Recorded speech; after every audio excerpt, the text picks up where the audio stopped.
Most entrepreneurs think that sales on YouTube only happen with a huge audience, going viral, or perfect marketing tactics. But the real reason people buy something over $500 has nothing to do with that.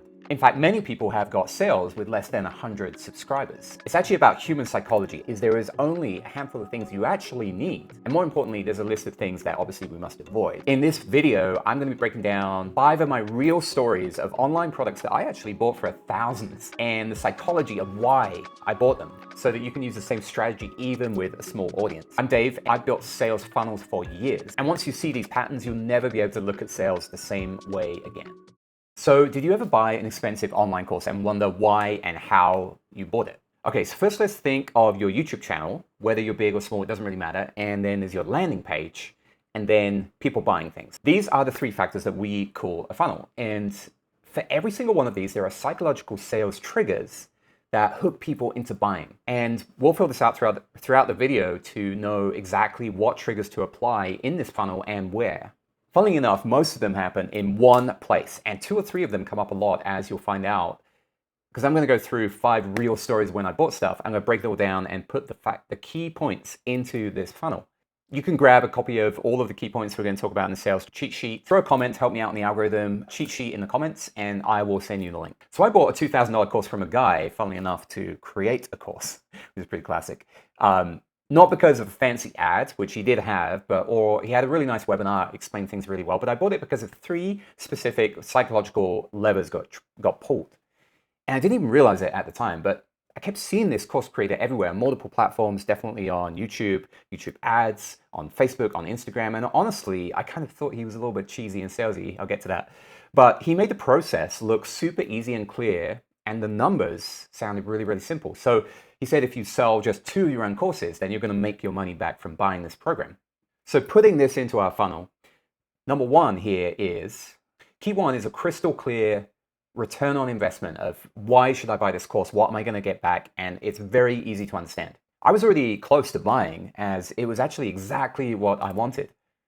I remember texting my friend about this course as well, because she wanted to make her own course as well. I said, hey, I'm thinking of joining this course. Do you want to actually do it together? And so she joined the webinar he had as well. And then suddenly, boom, it's now some kind of shared mission. And me and my friend, we're going to do this together. And so key 2 here really is social proof and trust and recommendations from friends. So this is massive in social psychology. So go look up the Ash line experiment on YouTube, which is amazing. Ash showed that 75% of people conformed at least once, even when they knew that the group they were agreeing with were wrong. So we can use that to our advantage when the thing is actually good, to team up and do things together. Between that and seeing the guy everywhere, key 3 was really about the familiarity and multiple touch points, also known as time under attention. So I had seen this guy everywhere, touch points, and the number of times I've watched his stuff was a lot. That is going to be one of the key factors in this whole video. So yeah, I clicked buy, and that decision wasn't random. It was the psychology and the feeling inside me. So how can you use this in your funnel? Well, in summary, firstly, whatever you put in that landing page has to be so clear, specific, and achievable, and have a return on investment for your potential buyers, especially if you're doing something high ticket. And then try to factor in as much social proof and recommendations from friends. And what would wreck the sale is just making people think too much, especially on that landing page, or if my friend hadn't vouched for this thing. And we'll see a lot in these stories. If there'd been any kind of hint of fakeness or bullshit, the trust dies instantly. And that's going to be crucial. And it is why, next up, I said no to a $300,000 program, even though I was a red hot lead for them. Saying no to bullshit, a $3,000 course. So funnily enough, I joined this free workshop. I think I upgraded cheap price to VIP. And yet again, it was because a friend had texted me about this course. And he was like, oh, you should go check this out. That was probably the only reason why I actually looked at this thing. But over 3 days, the hosts started talking. And it was great. Everyone in the Facebook group was going crazy. But to me, something definitely felt off. Like the trust, kind of gut feelings wasn't there. And maybe it was over, and energy was like way over the top of these guys, and maybe like their facial expressions as they were saying stuff seemed like they don't really fully believe what they're saying. It's like full of kind of fakeness. You know, when you can just feel that lack of trust. Psychology, we have years of these subtle triggers from danger that alarm bells ring when our body language, our words, and our actions don't align. And my gut immediately with these guys went, nope, this is not real. There's no way I'm buying this thing. And I knew that straight off the bat, just like that. That's what was crazy to me. And the content was really good. They stacked the benefits, stacked the offer. The free content was amazing. If someone's selling something, you kind of just want them to say, hey, we're going to sell something at the end, tell you up front, and then just go through the content. And you're either in or you're out. But the more they pushed, I think the less I trusted them.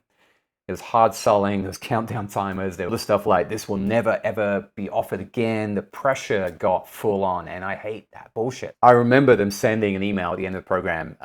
It was the fakest email I think I've ever got, and he pretended from the email it said from his assistant. So he got, or his personal assistant. So the guy got his personal assistant, apparently, that was the title of the email address. Blah, blah, blah's personal assistant. Dave has been trying to buy this program, that's me, and $3,000, but he's having problems with the checkout page. Can you go in and help him? Like, I haven't even touched the checkout page. It was absolutely ridiculous. And he had auto kind of mail merge back in the day where you fill in the name into that email that he pretended was one personal email he had written to me. And it obviously been sent to everyone that didn't buy. And I just really hate the kind of marketing bullshit. And maybe it's just me, but the funny thing about that is that loss of trust, you end up telling other people about it, just like I'm saying this right now in this video. And I actually had a friend that went to do stuff with them, and them did really, really well, and they were on stage together. And the person was so disrespectful to my friend, even though they both kind of hit this same level. And I was like, I knew my gut was right. I knew it. So let's look at how we can put all of this story into action. So the sale wasn't lost at the pitch. It was lost in the first 2 or 3 minutes because of trust. Overhype, fakeness, and it destroyed the authenticity. Fake high energy killed the trust. Hard selling created resistance, and there was no emotional connection, no sale, or no emotional connection that was real. It was kind of a fake connection. What would have worked is just talking like real humans, building trust before selling, being very transparent, and then making the offer feel like an invitation. Like, we got something awesome to sell, just come and check it out, see if you're interested. No pressure. Like, take off the high pressure tactics. Our bullshit detectors are so powerful these days. We have to do everything to, as a salesperson, if we have something to sell, to not fire off that bullshit. Just be as transparent as possible. And so that was a $3,000 no buy. It's gone. In the next story, this is how I went from only being kind of 20% interested into buying the program for $350 like multiple times. I think I spent at least over $600, and I brought in another friend into the program too.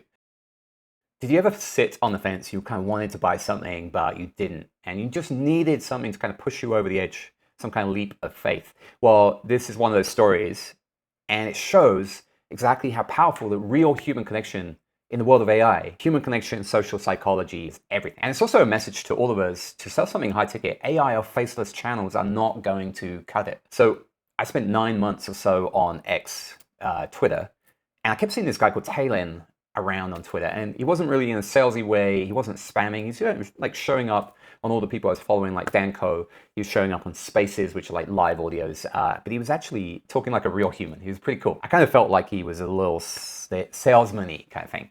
And one day he sent me a DM, and nothing pitchy. It was just like, hey man, how's it going? And so I did reply to this. I never used to reply to too many DMs.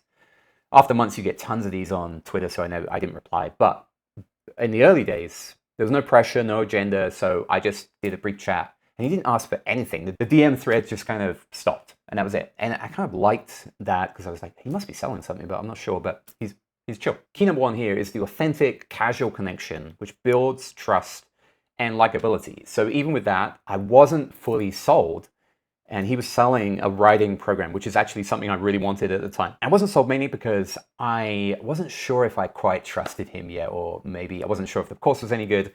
And I kept going to his landing page, funnily enough, to buy the thing or to check it out. And I was very confused. The landing page wasn't very clear on, it just didn't feel like the offer I was looking for. So I was maybe 20% interested at most, and then I was just more curious than actually committed. And then my friend Daniel messages me out of nowhere and said, man, okay, I've joined Taylor's program. It absolutely is incredible. If you're on the fence, just jump in. And so that was literally all I needed. Same as story one, that kind of flipped everything for me. And it wasn't the DM from Taylor. It wasn't the content. the great content. It wasn't the landing page he produced. It was my friend just saying this was gold and he was already on the inside and the value was insane. I was straight in. So as we talked about before, friend recommendations, peer recommendations, trusted recommendations, especially from someone on the inside, is one of the most biggest psychology factors that pulls people into a sale and high ticket. Someone that you trust that says just go for it.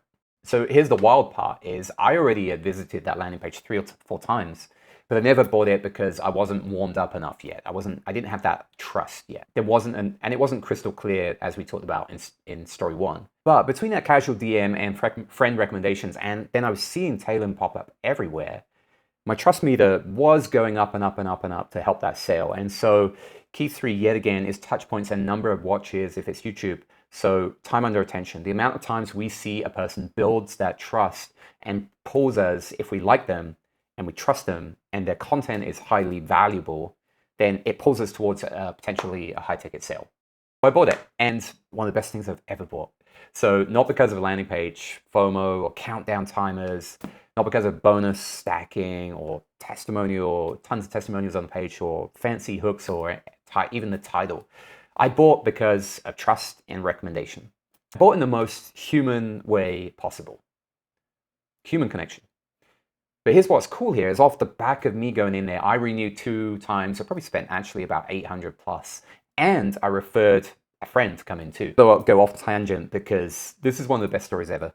So my friend joined, and a few months later, long story short, the Talon who runs this course contacted me and said, I got to thank you, man, because they ended up getting together. And it's crazy, literally. And now I think they're off in Australia, like traveling around, living and loving life together. And I recommended this lady to join the group. So that was just super cool. And in the world of AI, it doesn't really get more human and beautiful than that.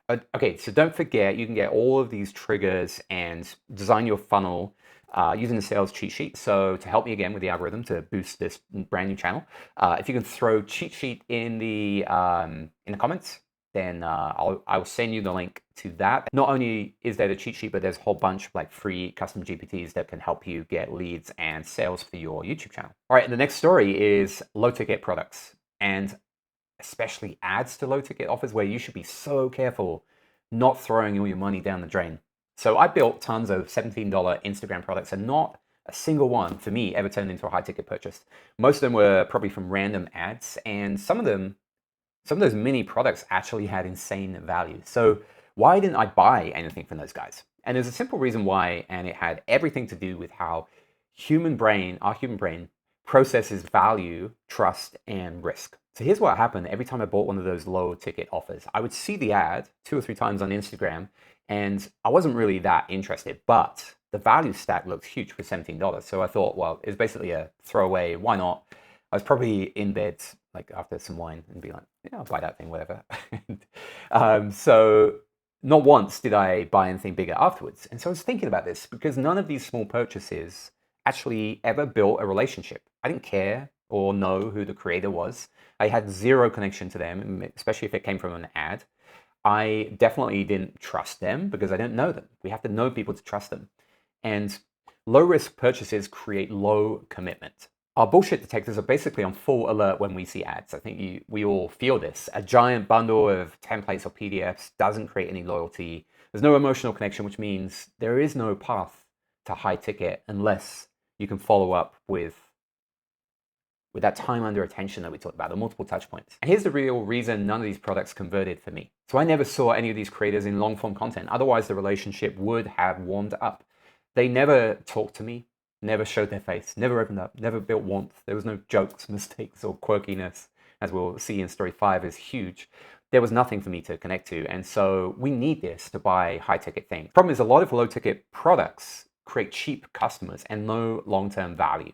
And you can spend a fortune on ads doing this. Long-form content creates high-value buyers. Small purchases open the wallets, but long-form is creating the trust and the relationship and the human connection. And this goes perfectly in story 5, which is why long-form sells even before you get to the landing page. And that's one of the best things ever. That is why, even if you have a small audience, you can do really, really well on a platform like YouTube. Ever notice how the people you buy from the easiest are the ones you've been binge watching for weeks and you feel some kind of emotional connection.